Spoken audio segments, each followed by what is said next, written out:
Kenapa Abul Hasan Asyazili dikatakan Syazili? Karena ini dinisbahkan di kota namanya Zazilah Mana ya. itu? Ya itu daerah-daerah Mesir, Tunis, daerah-daerah sana itu. Ya, Iya. sekitar sana dinisbahkan memang dia mendapatkan petunjuk dari langit untuk menetap beberapa saat di kota itu. Ya. Padahal kota itu bukan kota kelahirannya. Beliau itu kalau tidak salah orang Tunis, ya, orang Tunis. Kemudian dia disuruh tinggal situ karena akan dikenal oleh sejarah, nanti dinisbahkan Asyazili karena dia istilahnya orang penduduk setempat. Saksian dari Kiai Ali bin Nawawi saya dengarkan sendiri dari telinga saya ketika itu berduaan, ya, beberapa tahun yang lalu di kantor beliau di STAI di Makassar. Beliau menyampaikan tarikatnya Gurupta itu ada 3. Yang pertama jadi kalau Ustaz Fadel mau tajam spiritualnya meninggal dulu 1 hari 2 hari kalau tidak kembali jangan salahkan saya ya, mamanya Fadel jangan salahkan saya ya, Tanya Fadel jangan salahkan saya. Jadi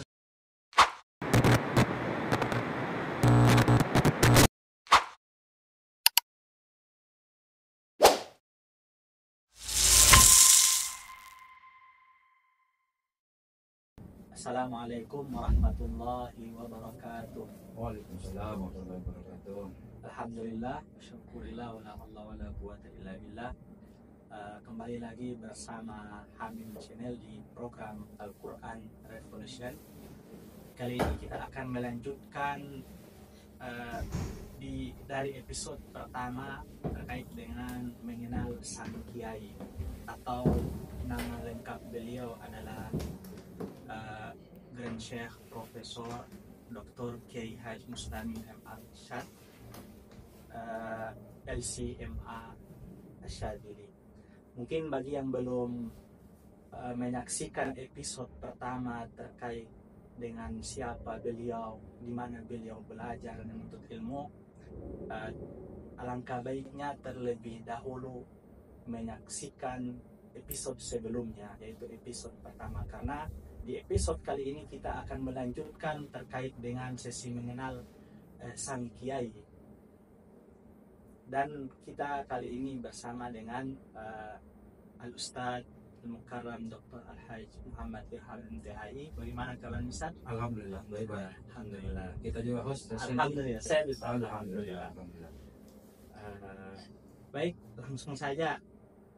Di episode pertama ada nama beliau yang disebutkan oleh guru kita Ustaz Irham. Itu nama beliau seperti tadi yang disebutkan, Prof. Dr. Kiai Haji Mustamin M. Arsyad, LCMA Asyadili. Saya tertarik untuk bertanya kepada Ustaz terkait dengan kata Asyadili itu sebenarnya apa itu Ustaz? Iya. Terima kasih host dan netizen dimanapun kita berada. Menurut penjelasan Pak Kiai, Asyazili itu bisa dinisbahkan dan diartikan dengan 2 hal. Yang pertama, ini adalah penisbatan gelar dari Tarekat Al-Muqtabarah Asyaziliyah, yang mana pendirinya adalah Abul Hasan Asyazili, Abu Hasyad, seorang yang dikenal dengan, kalau kita istilahnya ini adalah wali kutub. Kita tahu apa itu wali kutub, ya. Yang banyak beredar itu bukan wali kutub, wali kutub. Saya itu kutub ya. Ini wali kutub. Wali kutub itu adalah satu dalam satu abad, cuma satu. Seperti kalau kita kenal Syekh Abdul Qadir Al-Jilani, ya, itu wali kutub itu. Ya. Termasuk ini Abul Hasan Asyazili. Saya dua tiga generasi sebelumnya. Jadi salah satu jalur pelopor Asyazili ini, Abul Hasan Asyazili, itu jalurnya 2, 3 di atas itu memang langsung berguru kepada Abdul Qadir Al-Jilani.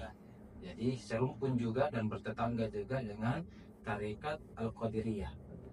Oke. Kemudian ini Abul Hasan Asyazili sebagai pelopor pertama dari tarekat Asyazili. Nah, para pengikutnya, mursyid setelahnya itu dikatakan Abul Abbas Al-Mursi, itu dikenal lagi Asy-Syadzili. Murid berikutnya itu ada 3, ya. Muridnya lagi Al-Mursi itu ada 3 jalur. Ada 3. Kenapa ada 3 khalifah dan mursyid setelah Abul Abbas Al-Mursi, Asy-Syadzili? Setelah itu kan sebelum-sebelumnya itu cuma 1, ya, namanya guru Asy-Syadzili cuma 1 sebelum-sebelumnya itu. Nah, murid dari Abul Abbas Al-Mursi itu 3 yang dia utus, yang diberikan ke Asy-Syadzili, yang diakui sebagai mursyid. Nah, yang pertama namanya Ahmad ibnu Athaillah As-Sakandari, Sohibul Hikam. Disinilah jalurnya dari Mesir sampai ke Pak Kiai Mustayan. Nah, kalau ada juga Syekh kita juga, Syadziliyah juga, guru kita Habib Lutfi bin Yahya yang ada di Jawa, Pekalongan di sana. Itu juga Asy-Syadzili. Tapi hemat beliau, jalurnya beliau itu dari Al-Bushairi, mungkin dari jalur Yaman, ya, dan sekitarnya. Ya. Jadi begitu. Jadi Asy-Syadzili adalah penisbahan kepada beliau sebagai penganut tarekat Syadziliyah. Kenapa Abul Hasan Asy-Syadzili dikatakan Syadzili? Karena ini dinisbahkan di kota namanya Zazilah. Ya, itu daerah-daerah Mesir, Tunis, daerah-daerah sana itu. Ya. Sekitar sana dinisbahkan memang dia mendapatkan petunjuk dari langit untuk menetap beberapa saat di kota itu. Ya. Padahal kota itu bukan kota kelahirannya. Beliau itu kalau tidak salah orang Tunis, ya, orang Tunis. Kemudian dia disuruh tinggal situ karena akan dikenal oleh sejarah, nanti dinisbahkan Asy-Syadzili karena dia istilahnya orang penduduk setempat. Seperti kalau Ustaz Fadel orang apa lagi kelahirannya? Di Palu kan? Nah, orang Palu. Kemudian karena lama di Makassar, boleh saja Fadel Al-Makassari, iya kan? Karena dia besar menuntut ilmu, mungkin mengabdi, mengajar, waktu menikah juga di Makassar. Nah, itu namanya Al-Makassari, ya kan? Dan seterusnya begitu. Kemudian yang kedua, Syadzili ini dari kata syaz. Tapi syaz bukan seperti dalam istilah hadis. Syaz itu janggal atau bagian dari hadis palsu, ya, hadis dhaif, bukan, ya. Syaz ini arti bahasa. Syaz itu artinya aneh atau tanda kutip misterius. Maka penganut orang Syadziliyah ini tanda kutip dikatakan misterius atau aneh. Kenapa anehnya itu, host? Biasanya itu pengamal tarekat di goa berdiam diri. Biasanya pengamal tarekat mungkin pakaiannya terbuat dari bahan yang paling murah, yang paling sederhana, jelek, dan seterusnya. Nah, kalau Abul Hasan Asy-Syadzili itu adalah orang kaya. Dia yang memperkenalkan kepada kita bagaimana tasawuf modern itu. Jadi kalau tasawuf klasik itu, sufi-sufi itu berada di goa bersikir, tidak melakukan pekerjaan yang lain. Ini saja takarrub kepada Allah, ya kan? Seperti Al-Ghazali bagaimana meninggalkan jabatan rektornya, hanya tinggal di sebuah menara, dan beberapa ulama yang lainnya. Nah, Abul Hasan Asy-Syadzili ini itu dia orang kaya, dalam berpakaian juga necis, ya, dalam berkendara juga baik. Kenapa? Kalau kata Pak Kiai itu seakan-akan pakaian dan apa yang dimilikinya itu ikut berdakwah.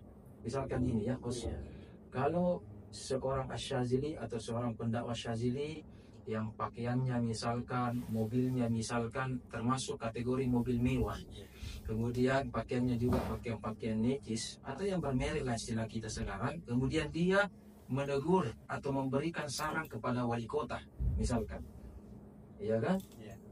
Mau saya suruh apin orang, ya kan? Kalau dia menegur seseorang pejabat naik sepeda, belikan motor itu.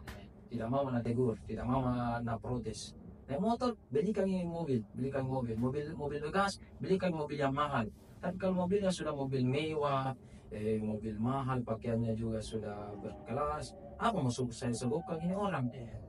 Berarti dia betul-betul tidak meminta jabatan atau harta untuk menegur saya, tetapi lillahi ta'ala, mukhlishina lahuddin. Maka syaz itu di sini artinya janggal, aneh, dan terkadang itu perkataannya secara umum itu orang-orang tarekat atau orang-orang dalam keadaan spiritual itu ada namanya syabahat. Syabahat itu artinya ucapannya itu kedengaran melantur tetapi benar. Contoh kalau misalkan di Indonesia Gus Dur. Sudah berapa prediksi Gus Dur itu ternyata benar. Mungkin cuma lihat kita anggap itu guruan-guruan, ternyata benar. Nah, syaz itu adalah dinisbahkan tarekat ini adalah tarekat yang misterius aneh. Ya, inilah tarekat yang paling gampang kita amalkan bagi orang yang sibuk duniawi atau sibuk bekerja, sibuk ceklok, sibuk kesehariannya pagi, pulang sore atau maghrib. Nah, ini tarekat mengajarkan kita bertarekat singkat, padat, dan jelas. Karena ada biasa tarekat harus begadang dari malam sampai subuh, tidak tidur atau tidurnya cuma 1 jam 2 jam, wiritannya sampai 1000, 2000, 100.000 dan seterusnya. Maka tarekat ini mengajarkan tarekat ini zikirnya, ayat-ayatnya, pilihan-pilihan zikirnya, wiridnya itu sederhana dan jumlahnya termasuk sedikit. Ya.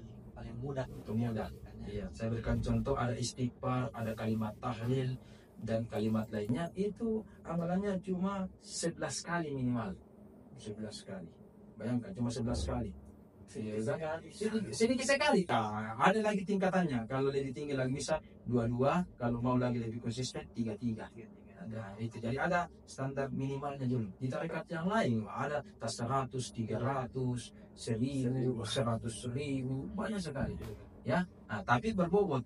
Dan kenapa berbobot ini? Karena tarekat ini juga banyak mengajarkan salawat. Ini salah satu tarekat yang banyak mengajarkan kita kepada salawat. Ada salawat Syaziliyah, dan kita juga ada namanya salawat Nariyah. Itu dari Syaziliyah itu.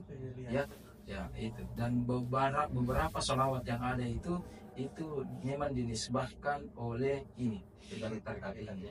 Dan hizib itu semacam wirid khusus, itu juga diamalkan dan diajarkan di tarekat ini. Jadi ada hal-hal tertentu, kita juga ada zikir-zikir panjang yang memang khusus. Tapi mungkin dalam keadaan tertentu, sekali seminggu, atau dalam keadaan haul, atau dalam keadaan ada hajat mendesak, dan keadaan-keadaan lainnya. Begitu. Jadi Syaziliyah itu ada 2 maknanya. Berarti Pak Kiai ini mengambil tarekatnya ini di Mesir. Di Mesir, karena beliau S1, S2, dan S3 di Mesir. Kemarin kita sudah jelaskan ketika sudah dari Mesir, istri beliau sudah tamat sudah tamat di Mesir, beserta anaknya. Beliau tinggal lagi di Indonesia, kecuali Pak Kiai masih menetap dan menyelesaikan S3-nya. Di situ ada pro kontra, di situ ada analisis di situ bahwa mungkin Pak Kiai sengaja mempercepat doktor istrinya supaya beliau juga sambil fokus S3. Tetapi kalau hemat saya, selain fokus S3 penyelesaian doktornya, beliau juga mau fokus berkhalwat. Istilahnya tanda kutip, dia fokus, ibu sudah tenang di Indonesia beserta anak-anaknya, sudah ada mungkin keluarga di situ temani, ya kan. Kemudian beberapa saat beliau wirid amalan-amalannya, ya di situ beliau yang Pak Kinta di situ. Beliau kasih ada amalan-amalannya sehingga dia memperdalam ilmu tasawuf lebih dalam di situ. Ya kan? Begitulah jenis khalwat pertama beliau lah kalau menurut saya itu ya secara ilmiah. Berarti Ustaz juga mengambil tarekat Syazili dari beliau. Iya. 5 Januari 2012 saya pertama kali ditalkin zikir oleh beliau.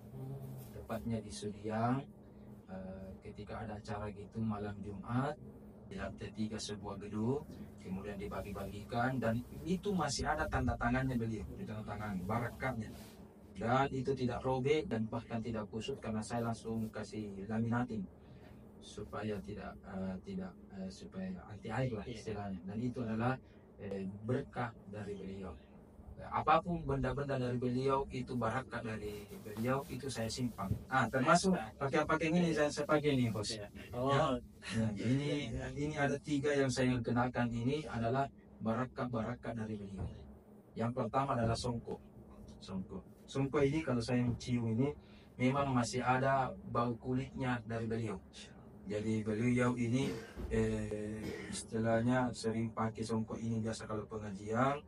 Dan ini kenapa di sini mungkin lama di lemari ya. Dan saya terima kasih kepada Prof. Amra, istri beliau, memberikan kado terindah bagi saya, yaitu songkoknya pakai. Selama ini tidak najis ya, istilahnya tidak ada tai kotoran, maka ini tidak akan saya cuci. Kenapa? Baunya itu, berkahnya itu, bahkan keringatnya beliau masih ada menempel di sini. Inilah yang saya simpan. Ya kan? Kemudian yang kedua adalah jubah beliau. Ini juga dikasih oleh Ibu Amra itu hari. Dan ini sempat saya melihat pakai jubah beliau ini ketika hari raya, saya lupa Idul Fitri atau Idul Adha, di Hartako beliau yang khutbah Jumat. Kemudian ketika itu saya ikuti, pulang dari masjid tetap saya jabat tangan. Saya ingat persis beliau pakai jubah ini. Ini kalau tidak salah pemberian dari sahabat beliau yang dari Iran. Nah, ini jubah Iran ya. Dari Iran beliau ini. Jubah langsung dari beliau dan pernah digunakan dalam ini. Dan tidak lupa juga pada 20 Agustus, izin saya ini walaupun salah satu ormas terbesar di Makassar, ini adalah simbol salah satu pakaian alma mater terbesar Makassar. Kalau yang sekarang ini bukan model begini ya, model begini, yang sudah baru ya, ini model lama. Ini beliau kasih itu ketika 20 Agustus hari Rabu 2014. Ketika itu peresmian PWNU Sulsel ya, peresmian gedungnya di Jalan Perintis ya, istilahnya kompleks UIM Al Ghazali lah ya. Di situ diresmikan. Ketika itu memakai baju PWNU-nya, kemudian bersama Haji Saharudin Mayang. Kemudian saya dipanggil juga menggunakan pakaian biasa bos ya, tapi dengan kemurahan hati beliau. Tidak ada baju merham, pakai midin, napikan dulu baju, kemudian suruh pakai. Ya saya pakai baju begini, mengawal beliau di 20 Agustus itu ya, teman beliau. Ketika sampai di rumahnya, tapi pakai saya ambil nih. Ini pakai yang pertama yang langsung diberikan oleh beliau ya. Jadi ini pakaian ini sangat bersejarah, walaupun kata mamatnya di rumah ini, baju tua itu kusut, tidak makin ini, jangan dia tuh kusut atau lentur dan seterusnya, lihat barakatnya. Ya, lihat barakatnya ini dan seterusnya. Jadi ini 3 benda sejarah dari beliau yang saya pakai dan saya jaga sampai sekarang, dan mustahil saya mau jual, mau sia-siakan dan seterusnya ya. Bahkan jarang saya pakai, khusus podcast ini saja yang saya pakai ya. Oke, begitu. Dan di hadapan netizen, saya juga memakai baju yang merupakan idola beliau sejak di pondok di Mangkoso, dan beliau juga langsung berguru dan mengikuti beliau di Parepare. Tahu tidak host? Foto saat ini host? Ya. Guru tak kayak Abu Dale, tentu kalau orang dari BDI pasti paham di sini. Fotonya ini beliau. Ya, dan sekedar informasi, dan untuk pertama kali saya sampaikan kepada khalayak bahwa juga Guru Ta'am Bodale itu bertarekat. Ada 3 tarekat beliau ya. Menurut persaksian dari Kiai Alwi Nawawi, saya dengarkan sendiri dari telinga saya ketika itu berduaan ya, beberapa tahun yang lalu di kantor beliau di STAI DDI Makassar. Beliau menyampaikan tarekatnya Guru Ta itu ada 3. Yang pertama Tariqatul Muhammadiyah, yang kedua Tariqatul Syaziliyah ya, dan yang ketiga Tariqatul Naqsabandiyah. Saya baru 2 mengikuti beliau. Saya selain Syaziliyah juga Tariqatul Muhammadiyah juga. Oke. Kemudian beliau juga Tariqatul Syaziliyah. Dan Guru Tak Mustami, Masya Allah ya, sengaja tidak sengaja, Masya Allah, itu sama dengan tarikat dari Guru Tak Al-Madani. Jadi kalau sahabat-sahabat DDI juga mau mengikuti langkah-langkah dari Guru Tak Al-Madani, tinggal pilih Muhammadiyah atau Tariqatul Muhammadiyah, Tariqatul Syaziliyah, Naqsabandiyah atau bagaimana ya. Nah, makanya beliau kan menulis hal-hal spiritual itu, ada kitabnya Guru Tambadali namanya Al-Qaulus Shadiq. Al-Qaulus Shadiq ya, bahasa lengkap, dan di situ ada ayat-ayat spiritualnya, itu bisa kita bahas. Itu karena beliau memang penganut dan pengamal aliran-aliran spiritual ya, Guru Tambadali ini ya. Ya, Masya Allah. Oke. Nah, baik. Itu tadi terkait dengan tarikat yang dianut oleh guru kita, yaitu Prof. Dr. K. Haji Mustamim Arsyad. Kemudian ada lagi Ustadz yang Ya. mungkin orang masih penasaran ketika menonton itu episode pertama terkait dengan wafatnya beliau yang secara 3 kali, Ustaz. Itu bagaimana kronologis meninggalnya beliau itu? Itu saya baru-baru selesai skripsi saya. Beliau adalah pembimbing saya ya. Beliau umroh Ramadan ya. Saya ingat persis itu. Sebelum saya tahu itu peristiwa, ketika beliau tanda tangan skripsi saya,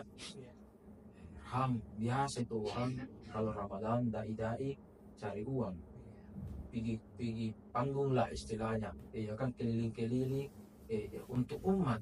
Padahal Ramadan itu paling bagus itu untuk Allah. Makanya saya mau tinggalkan semua itu, tidak mau ceramah dulu. Maka saya mau umroh Ramadan. Memang mahal sekali, kos. Kalau orang umroh Ramadan itu berapa kali lipat dibanding di luar Ramadan. Ya, di luar Ramadan. Kenapa? Mahal karena nilainya, bobotnya itu berkahnya mahal sekali. Bobotnya itu berkahnya banyak sekali, dan hotel-hotel di sana juga dan tempat-tempat penginapan di sana juga itu mahal. Dan penduduk-penduduk Mekah juga kalau Ramadan beda kalau musim haji. Kalau musim haji kita misalkan orang Mekah musim haji, kita dulu pergi rekreasi lah, atau pergi ke kampungnya siapa musim haji, sambil kasih kontrak, kasih kos-kos tempat kita. Ini tidak. Kalau di bulan haji penduduk Mekah, kita juga mau dapat barakatnya bulan Ramadan ini. Ya kan, jadi padat sekali. Kabar kemarin itu waktu Ramadan, ada kakak sepupu yang baru-baru ke umrah Ramadan itu, kita saja baku jalan itu mentok ya, macet. Pergi umroh apa itu, sampai saya diperlihatkan bagian tumitnya itu kena lecet akibat macet dan berdesak-desakan orang ketika tawaf. Nah, itu lebih padat kan pada musim haji, lebih padat ya. Ya, itu yang kedua itu, ketika beliau meninggal di hadapan Ka'bah di bulan Ramadan, di malam 17 Nuzulul Quran 2010 bulan Ramadan. Di situ sempat tidak berdetak jantungnya, itu kurang lebih 8 hari 7 malam tidak berdetak. Berdetak jantung, tidak ada nafas, dan sudah disimpan di kamar mayat, tidak ada nafas. Begitu ya. Disitulah banyak peristiwanya, dan hemat saya disitulah salah satunya beliau bermimpi dengan guru-gurunya, termasuk ini ya. Beliau menyampaikan dalam beberapa sesi, ketemu guru tadi, ketemu dengan syekh beliau juga di Mesir, Syekh Abdul Halim Mahmud atau Mani Abdul Halim Mahmud. Itu beliau orang tua dan anak ini merupakan Syaziliyah juga, Syekhul Azhar. Itu juga ketemu dengan Pak Kiai, istilahnya di alam spiritual itu, di alam spiritual itu. Jadi memang ini host, kalau orang mau kuat spiritualnya secara umum, harus dulu fisiknya lemah. Ya, normalnya itu kalau orang-orang sudah pakar, expert, biar fisiknya sehat, kuat, spiritualnya juga kuat normalnya. Tetapi keadaan yang orang-orang yang tidak bisa lebih dalam itu mengatur bagaimana kekuatan spiritual dan fisiknya, ketika spiritual orang itu lemah sekali, itu terkadang spiritual kita kuat sekali. Jadi fisik kita lemah sekali, spiritual kuat ya. Saya sempat 2 minggu yang lalu, 2 minggu 3 minggu yang lalu, saya baru kali lagi dalam 20 tahun terakhir ini tidak sholat Jumat di masjid. Bahkan saya batalkan semua jadwal saya, pengajian saya hari Jumat, khutbah Jumat saya juga saya batalkan. Saya hanya sholat duduk, sholat subuh duduk, malam Jumatnya sholat maghrib isya cuma duduk, karena saya 20 kali kapal muntah, loyo sekali, dan oleng lah, Kapan berarti? 2 minggu 3 minggu yang lalu, ya, di awal-awal Syawal, Setelah Ramadan. setelah Ramadan, ya. Nah, di situ puncak kelemahan spiritual saya. Di situ lagi, baru lagi Pak Kiai dalam beberapa bulan terakhir ini mengunjungi saya. Oh, betapa bahagianya saya. Walaupun terbangun, ternyata saya tidak bisa lagi berdiri, tetapi saya mendengarkan bacaan-bacaan beliau. Saya mungkin di ru'ya, di ru'ya Fadil, ya, di ru'ya Sampai dibacakan. Kalau nggak salah itu surah Al-Baqarah yang dia baca, diperdengarkan dengan memakai baju begini.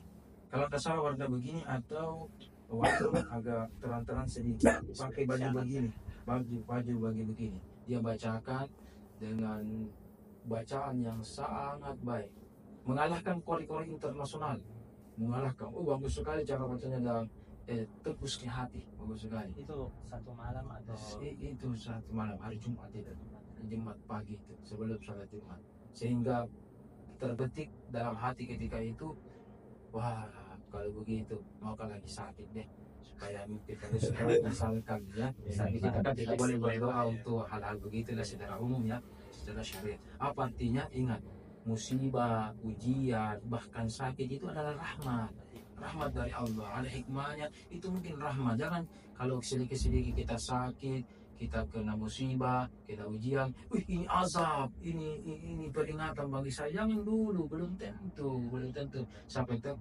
tahu itu adalah pintu ampunan, pintu rahmat dari Allah Subhanahu wa Ta'ala. Ya, jadi saya tidak pernah menyesal, pernah sakit, bahkan saya bersyukur kepada Allah dengan adanya sakit itu. Ada saja kejadian aneh yang saya dapatkan. Banyak datangnya ke itu hari. Banyak datangi dan cuma tidak bisa saya sebutkan siapa-siapa yang datangi saya dalam mimpi, itu, ya. Dan diantaranya adalah pemilik baju ini yang datangi saya, pemilik juga. Masya Allah. Ya. Oke, alhamdulillah. Berikutnya Ustaz, itu sejak menjelang kematian beliau yang pertama dengan kedua kali, Ustaz, itu bagaimana respon dan tanggapan orang-orang, Ustaz? Apakah kaget atau penasaran atau bagaimana? Iya. Jadi versi meninggalnya beliau juga itu dan respon masyarakat itu beda-beda. Ya, ada yang mengatakan cuma pingsan, punya apa. Dan versi kematian beliau juga ini juga ada 2 versi. Tadi versi pertama di depan Ka'bah, versi kedua ada jamaah yang lihat di luar Masjidil Haram, kemudian tiba-tiba pingsan, baru dibawa ke rumah sakit. Ya, yang saya ingin tekankan di sini, inilah mungkin perjalanan spiritual Pak Kiai yang masih tanda kutip hidup ketika itu, tetapi perjalanan spiritual itu yang paling panjang. Beda kalau sekarang, ya, sudah berhembuskan, sudah dikuburkan, ya, sudah panjang sekali itu. Ini sebelum dikubur, inilah perjalanan spiritual beliau dan sudah banyak hal-hal yang aneh-aneh yang beliau dapati dan rasakan. Jadi kalau Ustaz Fadel mau tajam spiritualnya, meninggal dulu 1 hari, 2 hari. Kalau kembali, jangan salahkan saya. Ya, mamanya Fadel jangan salahkan saya. Fadel jangan salahkan saya. Jadi itu orang yang meninggal itu sebenarnya, apa istilah kita, mati suri atau apapun istilahnya itu cara cepat untuk spiritual ini lebih tajam dan lebih tembus. Kita masuk ke dunia gaib. Iya, lebih tembus. Sudah tahu nih antara ini kan tipis sih, antara dunia syahada dengan dunia gaib ini. Sama tahu di dalam kita ini ada jin, ada malaikat, mungkin saja, tetapi mata ini yang banyak dosanya tidak melihat. Seperti kalau ada anak, saya ingat sekali itu kemenakan saya yang tinggal di rumah, baru-baru bapak dikuburkan, kemudian kita baru-baru datang di rumah, kemudian dia mati. Ada itu pun nenek datang tadi. Aku bilang, bapak dikubur, tidak masalahkan ya. Betul tahu itu, betul. Memang dikuburkan fisiknya, tetapi ada anak-anak bisa lihat itu, anak-anak. Ya, ada tadi teman ikan bicara, dia ada di sampingku. Masalah anak berdusta, ya kan? Ada, cuma mata ini biasa tembus atau tidak tembus, berdosa atau tidak. Tapi kan harus anak-anak begitu saat yang Karena tidak ada pengunya, tidak ada masih murni dosa-dosanya. Ya. Ucapannya juga kalau dia mengaji, makanya ada film itu atau sinetron atau program itu di RCTI kalau Ramadan tidak bisa saya nonton, walaupun saya suka tidak bisa saya nonton. Hafiz Cilik, Hafiz Indonesia, saya tidak bisa nonton. Iya, ketika saya nonton itu anak-anak yang mengaji, apalagi bacaannya bagus sekali, walaupun sederhana cara mengajinya, itu tidak bisa saya nonton dengan lama-lama. Setelah 1 detik 2 detik saya menangis saya, dan ini berat rasanya. Suaranya kalau MP3 saya bisa lama-lama, 1 juz 2 juz, satu surah saya dengarkan, boleh saja kita simak, boleh saja. Tetapi kalau anak-anak yang menyanyi begitu masih tulus, masih murni, cerminnya itu masih bersih, iya kan, rahmat Allah di sana masih banyak, tidak ada dosanya istilahnya, itu tidak bisa. Saya berat sekali untuk mendengarkan nyanyian-nyanyian atau nagom-nagom ayat suci Al-Quran yang dibacakan oleh adik-adik kita yang kecil-kecil dengan yang bagus suaranya, Masya Allah. Ya. Terakhir Ustaz. Iya, silakan. Ini sebagai, bukan yang terakhir tapi sebagai penutup dari sesi ini ya. Tidak menonton istilah Tidak boleh kita bilang itu sesuatu terakhir Ustaz ya. boleh saja, mungkin ya haknya orang ya. Namanya pilihan. Oke. Jadi penutup dari sesi ini Ustaz, apa pelajaran atau hikmah yang diambil dari kisah di balik meninggalnya beliau ini yang secara 1 kali 2 kali, mungkin karena apa ya, ada orang yang mungkin tidak percaya dan sebagainya, tapi apa sebenarnya hikmah atau pelajaran? Banyak hikmahnya, ada 10. Satu dulu saya sampaikan. Nanti di sesi berikutnya saksikan episode berikutnya. Jangan lupa subscribe, like, comment, dan subscribe, ya share. Berbicara tentang hikmah pelajaran yang kita petik itu ada banyak. Di antaranya mengajarkan kepada kita seorang muslim dalam mengidentifikasi kebenaran, termasuk agama yang bagian dari kebenaran itu, jangan hanya berdasarkan akal saja. Oke? Akal itu ruang lingkupnya ilmu eksak, matematika, IPA, filosof, itu akal, dan ilmu-ilmu lainnya. Tetapi terkadang memahami ilmu agama itu harus dengan qalbu. Makanya ini letaknya iman dan takwa. Dalam sebuah hadis Rasul ditanya, di mana itu takwa ya Rasulullah? Hahuna, di sini hahuna. Wa yusiru ila sadrihi 3 marratin. Ini hahuna, bagian di sini. Oleh karena itu dalam hal-hal yang istilahnya yang ganjal, yang aneh, jangan langsung mempercayai mata. Indra. Ya, jangan langsung mempercayai akal. Contoh, kenapa tidak boleh begitu? Saya berikan contoh. Kalau kita ditanya anak-anak, ya, dan nanya, bulan itu besar atau kecil? Bintang itu besar atau kecil? Menurut TK, apa jawabannya? Kecil. Karena ibu gurunya baru-baru mengajarkan sebuah lagu, bintang kecil kan.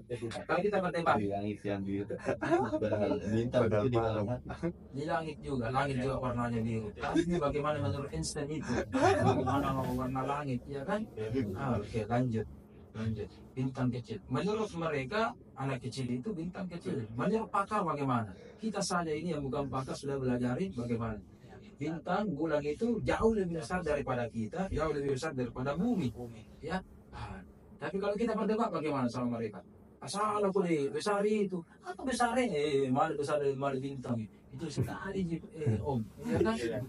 Jadi tidak ketemu. Jadi mata ini atau terkadang kita ada biasa itu pulpen, kita ambil, kita ambil pulpen. Kemudian kita biasa kasih putar-putar begini, ada kan efek lingkup ya, efek lingkup begini. Apakah kita percaya bahwa tadi beberapa detik ini pulpen ini bengkok? Padahal tidak lurus. Kapan ini berubah? Pas dia. Tidak. Padahal tidak berubah ya. Cuma pandangan yang berubah. Itu pandangan yang berubah saja. Jadi terkadang kebenaran itu jangan berdasarkan panca indera. Juga akal, belum tentu. Boleh saja menggunakan akal, tapi ada kalanya akal ini terbatas, limited. Tidak bisa memikirkan hal-hal yang lain. Saya teringat hadis qudsi itu bahwa aku tidak bisa ditampung oleh langit dan bumi. Kata Allah melanjutkan hadis qudsinya, aku hanya bisa ditampung qal abdi mukmin, hanya hatinya hambaku yang beriman kepada saya bisa ditampung. Bayangkan, langit dan bumi saja tidak bisa menampung Allah, yang bisa bantu cuma kolbu. Itu artinya kolbu ini adalah cermin ilahi. Bagaimana cara kita mengenal Allah, itu melalui hatinya. Termasuk ada fenomena ini, ya, dunia medis, bahkan juga dosen-dosen di kedokteran. Saya sudah informasikan 1-2 orang, mereka percaya tidak percaya, dan teori itu tidak ada yang bisa menjelaskan hal ini. Kalaupun ada istilah kita itu mati suri atau tidak bernapas, tidak berdetak jantung, itu paling-paling mungkin teori 1 jam, 2 jam, 1 hari, 2 hari saja. Tapi belum menemukan kalau sampai 8 hari, 7 malam. Tidak, apa yang terjadi itu? Dan kenapa tidak berjantung, tidak berdetuk, tidak sarafnya juga, kemudian nafasnya juga tidak bisa juga terbuka matanya, tetapi kenapa otaknya panas? Kenapa bisa hangat? Ada jawaban. Jawabannya itu Allah Subhanahu wa Ta'ala yang lebih mengetahui. Masya Allah. Kalau ada pakar-pakar yang mau meneliti beliau tentang fenomena-fenomena bagi beliau, silahkan. Siapa tahu bisa nanti beberapa abad atau beberapa tahun yang lalu akan datang bisa menjelaskan fenomena seperti ini, ya. Nah, intinya kita manusia disuruh belajar terus. Di atas ilmu itu ada ilmu. Wa fauqa kulli dzi ilmin alim. Di atasnya orang pintar ada Allah Maha Pintar. Jadi kita ini cuma pintar, profesor atau doktor, tapi Allah itu maha doktor, maha profesor. Masya Allah. Jadi itulah pelajaran yang bisa kita ambil dari kisah di balik wafatnya beliau. Mungkin juga ini ada sangkut paut dengan perjalanan spiritual beliau, ya. Iya, Sehingga beliau bisa mendapatkan beberapa keistimewaan atau karama seperti itu mungkin, ya. Iya, betul. Oke, mungkin kita cukupkan sampai di sini di sesi ini. Mungkin nanti ada sesi-sesi selanjutnya terkait dengan kisah perjalanan beliau, karena masih ada terkait hal-hal yang perlu diperbincangkan, mungkin terkait dengan warisan keilmuan dan juga murid-murid beliau. Nanti itu akan kita bahas di sesi-sesi selanjutnya. Mungkin kita cukupkan sampai di sini. Jangan lupa like, share, comment, and subscribe. Ada Ustaz, Iya. untuk Iya. Al-Quran Revolution, Rahmatan lil alamin. Alhamdulillahirabbil alamin. Saya cukupkan sampai di sini dengan mengucapkan alhamdulillahirabbil alamin. Assalamualaikum warahmatullahi wabarakatuh. Waalaikumsalam warahmatullahi wabarakatuh. Terima kasih. Semoga sama-sama.